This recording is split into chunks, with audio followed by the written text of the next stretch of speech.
اے ایمان والو، یہودیوں اور عیسائیوں کو دوست نہ بناؤ۔ یہ مضمون قرآن پاک کی بہت ساری آیات میں، اس آیت کا انداز ذرا تھوڑا نرالا ہے۔ انہیں دوست نہ بناؤ، کیوں؟ اس لیے کہ بعضہم اولیاء بعض، وہ آپس میں ایک دوسرے کے دوست ہیں۔ تمہارے دوست وہ آپس میں ایک دوسرے کے دوست۔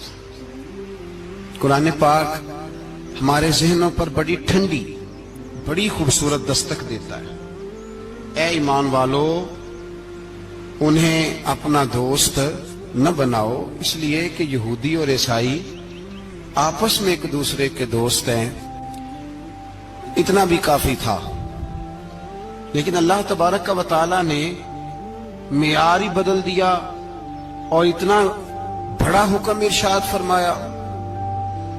اس آیہ مقدسہ نے ہر چیز کو اپنے دامن میں سمیٹ کے رکھ دیا۔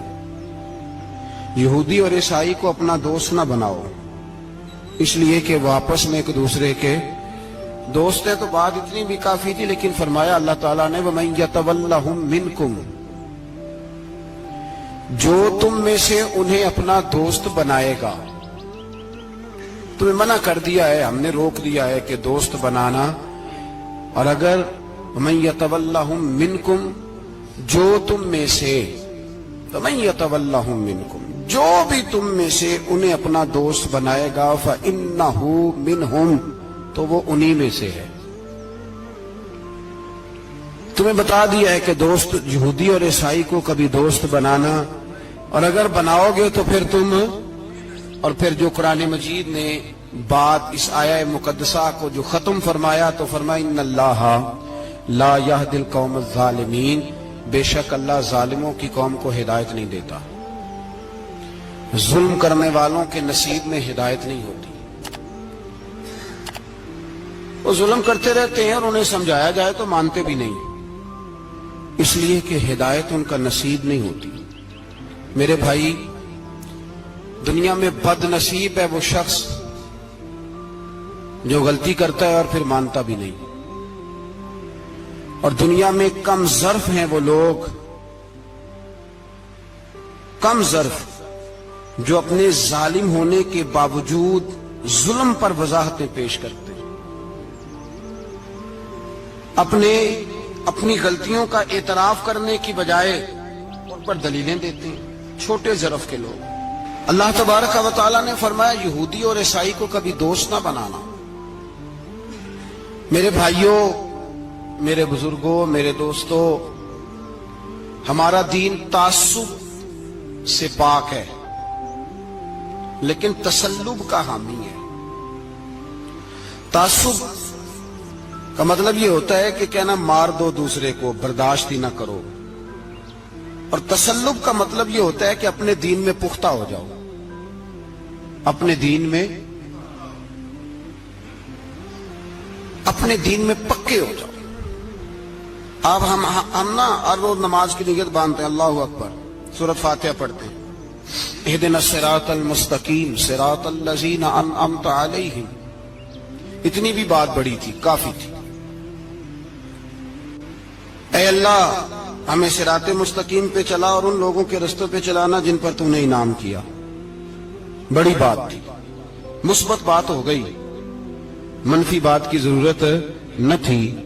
لیکن اللہ تبارک و تعالیٰ نے فرمایا کہ جہاں تم مجھ سے یہ دعا مانگو نا کہ صراط الذین انعمت علیہم، یا اللہ ان لوگوں کے رستوں پہ چلا جن پر تو نے انعام کیا، انبیاء، صلحاء، اتقیاء، صوفیاء، اولیاء، جہاں یہ دعا مانگنی ہے نا، ساتھ ایک اور بات بھی تم نے کرنی ہے۔ وہ کیا ہے؟ غیر المغضوب علیہم ولا الضالین، اے اللہ ان سے ہمیں بچا جن پر تیرا غضب ہوا، ان کے رستے پہ نہ چلانا جن پہ تیرا غضب ہوا اور جو گمراہ ہو گئے۔ اب دو باتیں سمجھ میں آئیں کہ مومن کو اپنے عقیدے سے پیار کرنا ہے اور کافر کے عقیدے سے اظہار بیزاری کرنا ہے، ان کے نظریے سے، ان کے عقیدے سے نفرت کرنی ہے۔ کافر کے عقیدے اور نظریے سے اس کا کیا مطلب ہے؟ تسلب کا مطلب ہوتا ہے اپنے دین میں پکا ہونا.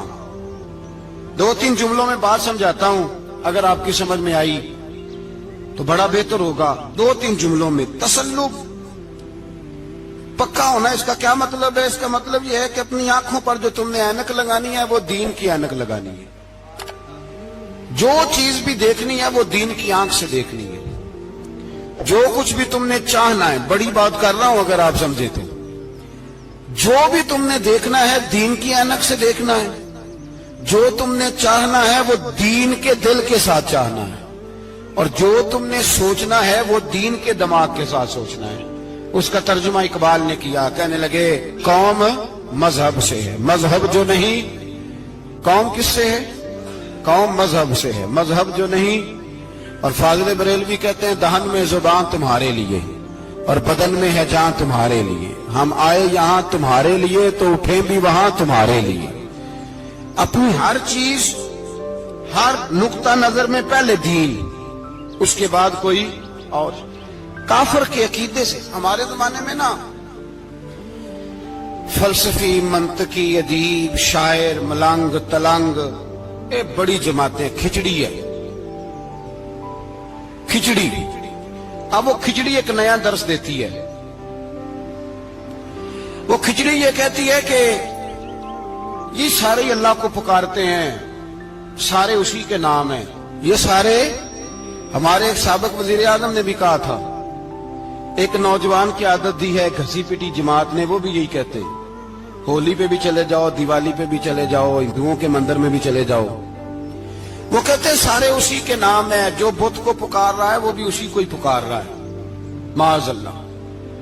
جو رام رام کہہ رہا ہے وہ بھی اصل وہی ہے. بیوقوف ہو. اگر بت کو پکارنے والا بھی کسی نہ کسی رنگ میں اللہ کو ہی پکار رہا تھا، معاذ اللہ، تو پھر نبی پاک صلی اللہ علیہ وسلم کو کیا ضرورت تھی بتوں کا مقابلہ کرنے کی؟ تم نے تو سارا دین ہی مشکوک کر دیا. ہر شے مشکوک ہو گئی. جو بتوں کو پکار رہا ہے وہ بھی اسی کو پکار رہا ہے، جو رام کہہ رہا ہے وہ بھی اسی کو کہہ رہا ہے، جو پتھر پوج رہا ہے وہ بھی. کیا تماشا لگایا ہوا ہے. اللہ تبارک و تعالیٰ تو اتنا غیور ہے، وہ کہتا ہے ان اللہ لا یغفر ان یشرک بہ ویغفر ما دون ذلک لمن یشاء. میں ہر چیز بخش دوں گا، میرے ساتھ کسی کو شریک نہ بنانا، میں اس کی معافی نہیں دوں گا. اللہ کے پیارے پیغمبر حضرت عزیر، جناب عیسیٰ علیہ السلام کو جب لوگوں نے معاذ اللہ خدا کا بیٹا کہا تو رب تبارک و تعالیٰ نے قرآن پاک کی آیتیں نازل فرمائی، ورنہ یہ جھوٹ بولتے، یہ ظلم کرتے ہیں اپنی جانوں پر. او بھائی، یہ کھچڑی جو پکا رہے ہیں نا ملنگ لوگ، ادیب لوگ، سارے اسی کے نام ہیں. اس کا ایک ہی نام ہے، لا الہ الا اللہ، لا الہ الا اللہ، لا الہ الا اللہ.